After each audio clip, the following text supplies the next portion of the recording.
Hi, I'm Christiansen, author of The Thrive Cycle, Unlock the Adaptive Organisation Within. And I just wanted to spend a little bit of time talking to you about how you can get the greatest value out of the book, because I wrote it for leaders like yourself who are working in big organisations and know that change is happening, but actually need some support and need to be empowered to be able to manage and lead that change and create an organisation that is adaptive.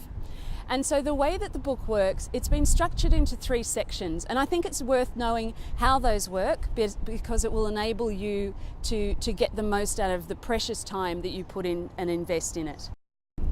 So the first part is about understanding the adaptive organisation, and what that does is it introduces the concept of the Thrive Cycle and particularly gives you a language that you can use to engage others within your organisation.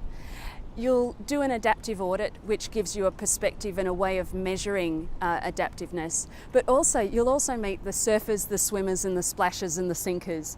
And again, that's a way of giving you a language and giving people and other leaders in your organisation a language you can use to get on the same page. From part 1 we go into part 2, and that's when we talk about the 6 elements of adaptive success. And those are the things that sit beneath the Thrive Cycle within your organisation. And as you go through, I'd recommend that read the chapter about the first element, which is enduring commitment. Spend some time reflecting on your organisation and just capture some of those thoughts. And then having done that, go into the second element and the third and the fourth and so on. The reason I say that is that there's quite a great deal of content in the second part of the book, and it's important to sort of reflect, take time and understand where your organisation is, such that when you get to the end of those 6 elements, that you've got a pretty good understanding of, oh okay, yeah, we're pretty good at this side of things in terms of being adaptive. Oh, but that element, that 4th or 5th element, that's really where we need to focus.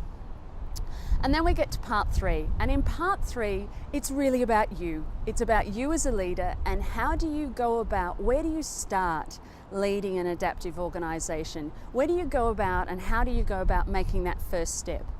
So it includes things like a roadmap. It also talks about you and what it takes personally for you to embrace change and think about things from that perspective. So I hope you enjoy the book. I hope you find it engaging, thought-provoking and actionable, and I'll look forward to hearing what you think.